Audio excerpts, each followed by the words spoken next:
오늘도 식탁 앞에 앉은 엄마가 그저 한숨만 쉬고 있네요. 엄마, 이제 그만해. 나 진짜 괜찮아. 그게 엄마 잘못도 아니고 왜 자꾸 한숨을 쉬어? 제가 엄마에게 말을 했어요. 정말 미안하다. 이게 다 엄마 때문인 것 같아서. 라고 말을 하는 엄마의 눈에서는 금방이라도 눈물이 쏟아져 나올 것만 같습니다. 아니라니까. 엄마한테 그런 식으로 행동하는 집구석이라면 나도 사양이야. 아니, 오히려 잘 됐네. 그런 정신 나간 집구석인지 잘 알게 돼서. 제가 식탁 의자에 앉은 엄마의 등을 꼭 안아주면서 말을 했어요. 그런 엄마의 등을 꼭 끌어안는데 문득 우리 엄마도 이제 나이가 들어가나 봅니다. 몸이 왜 이렇게 자그마해진 것인지 마음이 너무 아파옵니다. 엄마, 내가 사다 준 홍삼은 먹고 있는 거야? 살이 왜 이렇게 빠졌어? 제가 엄마에게 잔소리를 했는데 걱정 마, 잘 먹고 있으니까 너나 건강 잘 챙겨. 이럴 때일수록 더 잘 챙겨야 하는 거 알지? 이 세상에 너랑 나밖에 없는데 라고 말을 하는 엄마의 얼굴이 더욱 슬프게만 보이네요. 그런 엄마의 얼굴을 보는데 제 실수로 인해 엄마가 고통을 받았다는 생각을 도저히 떨쳐버릴 수가 없네요. 남자친구는 얼굴도 잘생겼고 직업도 꽤 좋았어요. 제 친구들조차도 하준씨 말이야, 어디 하나 빠지는 게 없어. 너는 진짜 좋겠다. 부럽다 야 라고 할 정도였으니까요. 사실 저도 그런 남자친구가 좋을 수밖에 없었어요. 거기다 저에게 정말 잘했거든요. 그런데 얼마 전 남자친구가 우리 집에 인사를 왔다가 헤어졌어요. 정말이지 이런 말도 안 되는 일이 일어나더라고요. 그리고 제가 사람을 얼마나 잘못 봤던지에 대해서 뼈저리게 느끼게 되었답니다. 지금 생각해보면 남자친구는 굉장히 계산적인 인간이었어요. 저에게 고의적으로 접근을 한 것 같아요. 저는 남자친구를 직장 동료에게 소개를 받았어요. 소개를 해준 직장 동료 말로는 남자가 아주 괜찮다고 그랬어요. 가만히 생각을 해보니 소개팅을 하기 한두 달 전부터 직장 동료가 저에게 이것저것을 물어왔던 것이 기억이 나더라고요. 현재 살고 있는 집은 얼마짜리냐, 부모님은 어떻게 되냐, 뭐 그러한 것을 은근슬쩍 물어왔던 것 같은데 그때 당시에는 남자친구 소개팅 때문에 물어본 것이라고는 꿈에도 생각을 하지 못했어요. 그냥 지나가듯이 물어왔거든요. 저희 집에 아빠가 남긴 유산이 있어서 돈이 조금 있는 편이거든요. 그런데 남자친구는 이미 모든 것을 계산하고 있었고 마치 먹잇감을 노리는 하이에나처럼 표적을 보고 달라들었던 것이죠. 생각할수록 대단하다는 생각밖에 안 드네요. 그리고 모든 것을 사전에 파악한 남자친구는 저에게 그렇게 잘해줄 수가 없었어요. 제 취향이나 취미 등을 정확하게 꿰뚫고 있었고 제 마음에 들려고 많이 노력을 했거든요. 우리는 그렇게 1년쯤 사귀었는데요. 어느 날 남자친구가 우리 부모님이 빨리 결혼했으면 하는데 네 생각은 어때? 라고 물어왔어요. 하지만 저는 엄마와 단둘이 살았던지라 제가 결혼을 하게 되면 홀로 남은 엄마 걱정을 하지 않을 수가 없었는데요. 그런 남자친구에게 내가 나이가 많은 것도 아니고 결혼을 조금 더 이따 하고 싶은데 나 결혼하면 우리 엄마 혼자 있어야 해서 엄마 걱정도 되고 라고 말을 했어요. 네가 나이가 왜 안 많아? 여자 나이 30살 넘으면 이제 할머니야 할머니. 그리고 우리가 어머님 옆에 가까이 살면서 왔다 갔다 챙기면 되잖아. 남자친구가 목소리에 잔뜩 힘까지 주면서 말을 했어요. 글쎄, 나는 아직 결혼 생각이 없는데. 제가 다시 말을 했지만 남자친구는 우리 집에서는 빨리 결혼하라고 난리인데? 라며 조금씩 저를 압박해왔어요. 그렇게 저는 뭐에 홀린 사람 마냥 남자친구를 우리 엄마에게 소개했어요. 제가 남자친구를 처음으로 집에 데리고 왔기에 엄마는 많이 긴장을 한 것처럼 보였어요. 남자친구가 집에 오기 전부터 음식을 뭘 준비해야 하나 고민하고 또 고민했으니까요. 남자친구가 해물탕을 좋아한다는 말을 듣고는 직접 해물탕까지 준비를 했으니까요. 음식을 준비하는 내내 희정아, 음식 간이 어때? 괜찮아? 라는 말을 100번은 더 물어본 것 같으니까요.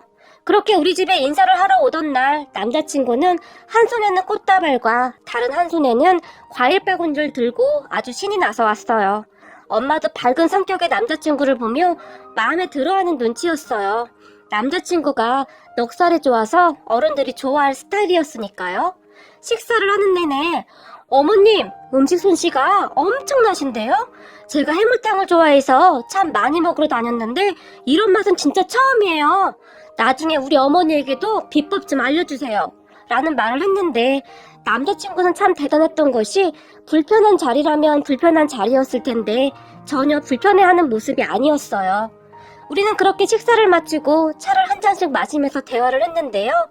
어머님, 혼자 희정이 키우시느라고 참 고생을 많이 하셨겠네요. 남자친구가 엄마에게 물었어요.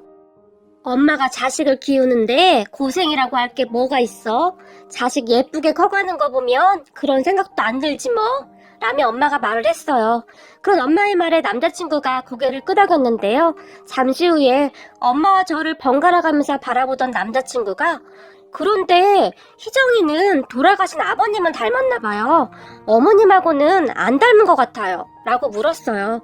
남자친구의 물음에 차를 마시던 엄마가 잠시 멈칫했는데요.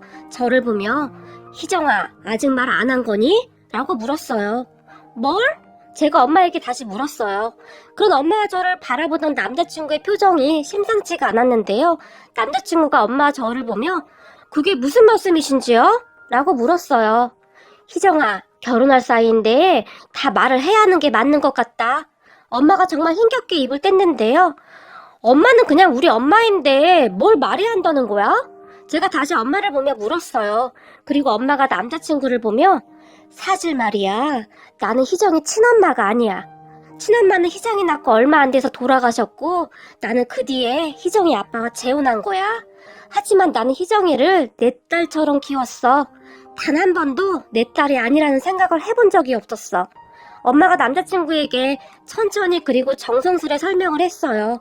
엄마는 그 부분으로 인해 저에게 좋지 않은 영향이라도 줄까 싶었는지 정말 노심초사하는 듯 해보였어요. 그렇게 말을 끝내자마자 엄마가 급히 남자친구의 얼굴부터 살피는 모습이었거든요. 그리고 그런 엄마의 말에 네? 그럼 친자식도 아닌데 혼자 이렇게 키웠다고요? 이게 어떻게 가능하죠? 남자친구가 정말 많이 놀란 표정으로 말을 했어요. 말을 좀 조심했으면 하는데 친자식이 아니라니 엄마와 난 그런 생각을 해본 적이 단 한 번도 없어. 제가 남자친구에게 말을 했어요.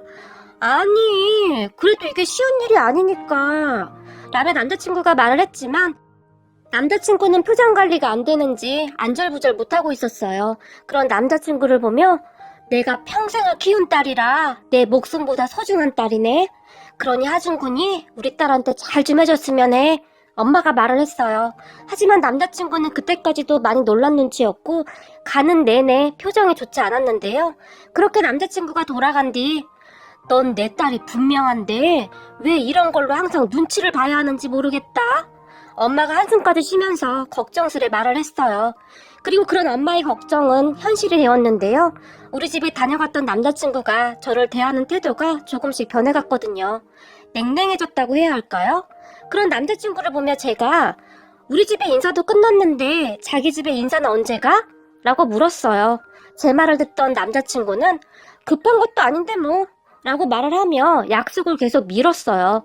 그때쯤 저도 조금씩 뭔가 이상하다고 생각을 하게 되었고 어느 날 남자친구에게 자기 사실대로 말해봐. 우리 집에 다녀간 뒤로 자기 조금 이상해진 것 같은데? 우리 엄마가 친엄마가 아니라는 소리 듣고 그런 것 같다는 생각이 드는데? 제가 남자친구에게 물었어요. 그런 제 말을 듣던 남자친구가 사실 조금 많이 놀랐어. 그런데 엄마가 새엄마인 줄은 정말 꿈에도 몰랐어. 그래서 우선 우리 엄마한테 말을 해놨는데 우리 엄마가 아직 아무런 말이 없어서 라는 횡당한 말을 했어요. 그게 우리가 결혼하는데 큰 문제가 되는 건가? 나는 잘 이해가 안 되는데? 제가 남자친구에게 다시 물었어요. 당연히 큰 문제지. 친엄마랑 새엄마랑 어떻게 똑같을 수가 있냐? 나중에 재산 문제도 있고 그 재산이 너한테 다 온다는 보장이 어디 있어? 라고 남자친구가 말을 했고 재산? 무슨 재산? 그게 무슨 말이야? 라고 말을 하며 남자친구를 바라봤는데요. 아니 그렇잖아. 친자식도 아니고 나중에 너한테 재산을 주겠냐고. 절대 안 그럴 것 같은데? 라는 말을 했어요. 그때쯤 저는 기분이 상당히 상해 있었고 그래? 그럼 우리 그냥 이쯤에서 끝내야겠다. 나는 네가 그런 생각을 하고 있는 줄은 꿈에도 몰랐거든. 제가 남자친구에게 말을 했어요. 아니, 우리가 나이가 어린 것도 아니고 이왕 결혼하는 거 꼼꼼히 따지고 결혼해야지. 요즘은 부모가 재산 안 주면 월급 받아서 집도 못 산다고 하잖아. 그러니까 부모한테 받을 수 있는 만큼 다 받고 조금 편하게 사는 게 낫지. 생각해봐라. 결혼해서 애 낳고 네가 회사를 그만두게 될 수도 있는데 내 월급으로 어느 세월에 집을 사겠냐? 라고 남자친구가 정말 아무렇지도 않게 말을 했어요. 그런 남자친구의 말에 정말 기가 막힐 수밖에 없었는데요. 그래? 그럼 너네 부모님은 얼마나 도와줄 수 있는데? 제가 남자친구에게 물었는데요. 우리 부모님? 우리 부모님은 돈이 얼마 없지. 그러니까 너네 집이라도 돈이 있어야 도움을 받지. 양쪽 다 없어 봐라. 사는 게 정말 힘들지. 라는 황당한 말을 했어요. 그때 저는 이미 남자친구에게 정이 떨어졌던 것 같아요. 뭐 이런 인간이 다 있지? 그런 생각이 들었거든요. 그렇게 저는 남자친구에게 그래? 그럼 그래야겠다. 나는 너가 말하는 조건에 맞지가 않는 사람이네. 나는 우리 엄마 재산에 하나도 관심이 없거든. 그러니까 우리 이쯤에서 끝내자. 제가 남자친구에게 말을 했는데요. 근데 너네 집 재산이 꽤 있다고 들었는데 너네 새엄마가 하나도 안 해준대? 남자친구가 다시 물었어요. 그게 내 거냐? 우리 엄마 거지. 나는 그거에 전혀 관심 없어. 그동안 우리 엄마가 나를 이만큼 키워준 것만으로도 나는 정말 더 바랄 게 없거든? 그리고 새엄마란 호칭은 기분 나쁘니까 안 썼으면 좋겠는데? 제가 남자친구에게 못을 박듯이 말을 했어요. 그런 제 말에 남자친구가 아니, 새엄마 재산 중에 너네 아버지 재산도 있는 거 아니야? 그건 네 거나 마찬가지지. 너 그렇게 살면 진짜 바보 되는 거야. 라는 충격적인 말을 했어요. 그쯤에서 저는 남자친구와 더 이상 이야기를 할 필요가 없다는 생각이 들었고 너랑 나랑 생각이 많이 다르네. 그러니까 이만 헤어져. 라고 말을 하고는 자리에서 일어났는데요. 그런 저를 보던 남자친구가 내가 소개받을 때 이것저것 잘 확인해달라고 했는데 이게 뭐야? 시간만 낭비했네? 라고 중얼거리며 저를 밀치고 나가버렸어요. 정말이지 기가 막히더라고요. 그런 인간인 줄 1년 동안 모르고 있었던 제 자신이 정말이지 너무 한심해 보였어요. 그리고 우리는 그렇게 헤어졌어요. 하지만 착한 우리 엄마에게 어떻게 설명을 해야 할지 고민이 되었어요. 아무래도 엄마 마음이 너무 여리다 보니 분명히 상처를 받을 것 같았거든요. 그렇게 며칠을 고민만 하고 있었는데 희정아, 하준이랑 싸웠어? 요즘은 데이트도 잘 안 하는 것 같네? 엄마가 제 눈치를 보면서 말을 했어요. 그게 우리 헤어졌어. 제가 엄마의 눈을 애써 피하며 말을 했는데요. 뭐? 왜 헤어진 거야? 너네 결혼까지 약속했던 거 아니야? 엄마가 놀라서 물었지만 그런 엄마를 보며 근데 요즘 자세히 보니까 애가 좀 별로야. 인성이 좀 그런 것 같아서 내가 먼저 헤어지자고 했어. 저는 엄마에게 제가 먼저 헤어지자고 했다는 말을 특히 강조해서 말을 했어요. 제 말을 듣고 있던 엄마의 표정이 어두워졌는데요. 혹시 말이야, 내가 네 친엄마가 아니어서 싫다고 한 거니? 그전에는 괜찮았잖아. 엄마가 정말 슬픈 표정으로 물었어요. 엄마 무슨 말을 그렇게 해. 나는 엄마를 내 친엄마가 아니라고 생각해 본 적이 단 한 번도 없어. 나를 낳아준 엄마는 어차피 얼굴도 기억이 안 나는 걸. 그러니까 그렇게 말하지 마. 제가 엄마를 나무라듯이 말을 했어요. 우리 엄마는 제가 5살 무렵에 우리 아빠와 재혼을 했다고 했어요. 저를 낳아주신 친엄마는 제가 태어나고 얼마 지나지 않아 돌아가셨고 막 2살이 된 저를 할머니가 키워주셨다고 해요. 아빠는 일을 해야 했으니까요. 그런데 어느 날 아빠가 재혼을 하겠다며 지금의 엄마를 데리고 왔다고 합니다. 그런 아빠와 엄마를 보며 내가 키울 테니 걱정 안 해도 된다. 그러니 너희들끼리 잘 살면 되는 거야. 할머니가 말을 했다고 해요. 엄마는 초혼이었는데 이미 결혼했던 남자와 결혼을 해야 했으니 할머니가 엄마의 눈치를 본 모양이에요. 그렇지 않아도 애까지 딸린 남자랑 결혼을 한다고 엄마 집에서 반대를 많이 한 모양인데 이미 아빠를 좋아하게 된 마음을 되돌릴 수가 없었다고 하네요. 그런데 할머니 등 뒤에 있던 제가 갑자기 그런 엄마를 보며 엄마! 라는 말을 하더니 엄마 품에 안겼다고 하네요. 어린 제가 친엄마, 새엄마를 알 리가 없었겠죠. 다만 아빠랑 같이 왔으니까 드디어 엄마가 왔구나 그런 생각을 했던 것 같다고 할머니가 말을 해줬어요. 그때 할머니 마음이 그렇게 아팠다고 하니까요. 그렇게 제가 엄마 품에 안겼는데 할머니가 그런 저를 떼어놨다고 해요. 그런데 엄마가 할머니를 말리며 괜찮아요. 그냥 두세요. 라고 말을 하더니 저를 보며 엄마야, 엄마가 너무 늦게 왔지? 라며 활짝 웃었다고 합니다. 그 모습에 아빠와 할머니가 놀라서 아무 말도 못하고 있었는데요. 이제 엄마랑 같이 살자. 엄마가 다시 말을 했다고 합니다. 그렇게 엄마와 저는 쭉 같이 살게 되었어요. 그리고 엄마는 저에게 정말 잘했어요. 제 친엄마가 아니라는 것을 한참 후에 알 정도로 말이죠. 제가 중학교 때쯤 이모 집에 갔는데 이모가 엄마에게 전처 자식 키우느라 네 자식도 안 낳고 이게 뭐 하는 짓이냐고, 너 나중에 후회해 이거 사 라고 하는 말을 제가 우연히 들어버렸거든요. 그 사실을 알고 정말 충격을 받았고 엄마에게 처음으로 반항도 해보고 힘든 시간이었는데요. 어느 날 이모가 엄마에게 심하게 한 소리를 들었던지 저를 찾아왔어요. 그때 이모가 말실수를 해서 네 엄마가 아주 화가 많이 나 있더구나. 이모가 말을 했고 저는 그저 뚱한 표정으로 앉아 있었어요. 이모가 미안해, 말실수해서. 그런데 이것만은 꼭 알아주렴. 네 엄마는 너를 정말 친딸처럼 생각한단다. 그러니까 동생도 안 낳은 거 아니겠니? 그렇게 말을 한 이모가 한숨을 쉬더니 네 엄마랑 이모는 새엄마 손에서 자랐다. 친엄마가 집을 나가버렸거든. 그런데 새엄마가 좋지 않은 사람이었어. 그래서 참 힘들게 자랐거든. 그래서 그랬는지 너를 보면서 네 엄마 어릴 적이 생각났는지 너한테 그렇게 잘할 수가 없었어. 네 동생을 낳으라고 해도 싫다고 하더구나. 혹시나 동생이 태어나면 마음이 변해서 그런 나쁜 새엄마가 되면 어떡하냐고. 다들 말렸지만 소용이 없었어. 너 하나만 잘 키우겠다고 했거든. 이모가 눈물까지 글썽이며 말을 했어요. 우리 엄마는 그런 사람이었어요. 그 뒤에도 엄마는 변함없이 저에게 잘해줬거든요. 그러다가 대학을 다닐 때 아빠가 사고로 돌아가셨고 엄마와 저는 서로 의지하면서 지금껏 잘 살아왔어요. 우리는 그냥 그렇게 평범한 모녀인데 우리 모녀 이야기를 듣기만 하면 사람들은 색안경부터 끼고 바라봤어요.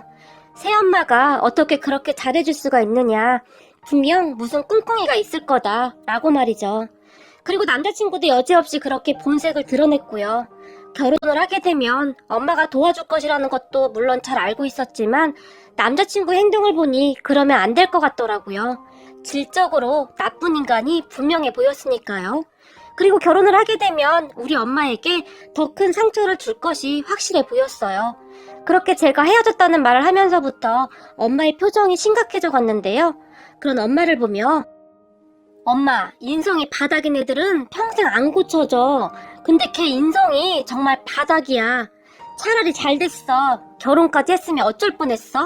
제가 엄마를 보며 말을 했어요. 우리 딸이 얼마나 착한데 나쁜 놈 같으니라고. 엄마가 중얼거리듯이 말을 했어요. 엄마와 저는 그 뒤 남자친구에 대해 단 한마디도 하지 않았는데요. 한 2달쯤 지났을까요? 남자친구가 다시 찾아왔어요. 제가 전화를 받지 않았더니 저를 소개시켜준 사람에게 제 퇴근 시간을 물어봐서는 시간에 맞춰 우리 회사 앞에 서 있더라고요. 제가 그런 남자친구를 놀라서 바라봤는데요. 남자친구는 정말 아무렇지도 않게 잘 지냈어? 전화를 안 받아서 찾아왔어. 라며 웃었어요. 우리가 이렇게 웃으면서 얘기할 사이는 아니지 않나? 나 바빠서 이만 갈게. 라고 남자친구에게 말을 하며 들어섰는데요. 우리 엄마가 너 인사 오래. 우리 엄마가 너네 엄마 새엄마라 걱정 많이 했었는데 내가 잘 설득했어. 라는 말을 했어요. 그런 남자친구를 보며 너 머리가 어떻게 된 거 아니냐? 우린 이미 헤어졌어. 제가 남자친구를 째려보며 말을 했어요. 그래도 우리가 만난 기간이 있는데 어떻게 그냥 그렇게 헤어져? 그때는 내가 놀라서 그랬어. 그러니까 네가 이해해줘. 생각해봐. 갑자기 우리 엄마가 새엄마야. 그러는데 안 놀랄 사람이 누가 있겠냐? 라고 말을 하며 제 손을 잡았는데요. 이미 너한테 정남이가 떨어졌으니까 그만해. 제가 남자친구의 손을 급히 뿌리치며 말을 했어요. 야, 그러니까 니네 새엄마가 우리 결혼할 때 도와줄 거라는 말 진작에 했으면 우리가 헤어지진 않았잖아. 너는 왜 쓸데없는 고집을 피우냐? 전 남자친구는 정말이지 조금도 상대를 배려해주는 그런 사람이 아니었어요. 그런 모습을 보며 헤어지길 잘했다고 다시 한번 확신을 하게 되었네요. 사실은 말이죠. 우리 둘을 소개해준 회사 직원이 둘이 왜 헤어졌냐고 묻더라고요. 하준이랑 왜 헤어졌어요? 둘이 잘 되면 나 양복 한 벌 얻어 입기로 했었는데. 그 직원이 아쉽다는 듯이 물었어요. 그런 직원의 말에 사실 우리 집에 돈이 좀 있잖아요. 근데 제가 없다고 했더니 바로 헤어지자고 하더라고요. 좀 잘했으면 내가 집도 하나 해갈 수 있었는데 참 바보 같네요. 라고 살짝 말을 흘렸었는데요. 그랬더니 그 말을 전 남자친구에게 전한 모양이더라고요. 득달같이 쫓아온 거 보니까요. 역시 제 생각에 틀리지 않았다는 게 참 씁쓸했지만 이렇게 끝내게 되어서 얼마나 다행인지 모르겠네요. 그렇게 전 남자친구와 실랑이를 하다가 더 귀찮게 하면 경찰에 신고할 거야. 그러니까 그만해. 제가 전 남자친구를 노려보며 말을 했어요. 그리고 전 남자친구가 당황을 하며 가버렸는데요. 참 황당했던 것이 며칠 후에 전 남자친구 엄마에게서 연락이 왔어요. 전에 저한테 상의도 없이 제 전화번호를 알려줬더라고요. 그 부분 때문에 말다툼을 했었는데 딱 한 번 전화가 오고 그 뒤로는 안 왔었기에 저는 번호를 저장도 안 해놨어요. 그럴 사이도 아니었고요. 그런데 저에게 전화를 한 거예요. 나 하준이 애미다 라고 시작을 했는데요. 너 인사 온다고 하더니 언제 오는 거니? 우리 가족들이 목 빠지게 기다리는데 라고 물어왔어요. 뭐 이런 정신 나간 가족이 있을까요? 누가 봐도 전 남자친구가 시켜서 전화한 게 다 티가 났거든요. 죄송한데 우리 헤어졌거든요. 그러니까 전화하지 마세요. 라며 제가 전화를 끊으려고 했는데요. 얘 잠깐만. 그러니까 네 엄마 새엄마라고 빨리 말을 했으면 이런 일이 없었을 거 아니니? 사실 너도 사기치려다 걸린 거잖아. 그런데 왜 우리 아들만 나쁜 사람 취급하는 거니? 라고 물었어요. 그런 전 남자친구 엄마에게 엄마랑 아들이랑 아주 똑같네요. 며느리도 그 집안과 똑같은 사람으로 골라서 잘 사세요. 라고 말을 하며 전화를 또 끊어버렸어요. 그런데 우리 집에 돈이 있다는 소리에 눈이 돌아간 전 남자친구가 포기를 안 하고 저를 계속 따라다녔어요. 나중에는 전 남자친구 엄마가 문자도 보내왔는데요. 여자가 그렇게 튕기면 너무 질릴 수도 있으니까 이쯤에서 그만 받아줘라. 뭐 이런 식의 문자를 보내왔어요. 그러다가 어느 날은 우리가 잘못했다 그런 말을 하네요. 뭐 이런 인간들이 다 있는지 이해가 안 될 정도였어요. 그러다 한동안 조용해졌었는데요. 저는 다 끝난 줄 알았어요. 그런데 어느 날 전 남자친구를 소개해준 사람이 저에게 희정씨 혹시 하준이한테 연락 왔어요? 라고 다급하게 물었어요. 아니요. 우리 헤어진 지가 언젠데 연락이 와요. 제 앞에서 그 사람 이름도 꺼내지 마요. 그리고 그런 사람 소개시켜주고 저한테 계속 이러는 박 대리님도 저는 이해가 안 돼요. 제가 기분 나쁘다는 투로 말을 했는데요. 미안해요. 나도 그런 사람인 줄 진짜 몰랐어요. 근데 지금 그 집 큰일 났대요. 연락 오면 절대 받지 말라고 말해주는 거예요. 내가 희정씨한테 미안해서 더 이상 숨기지 못하겠어서요.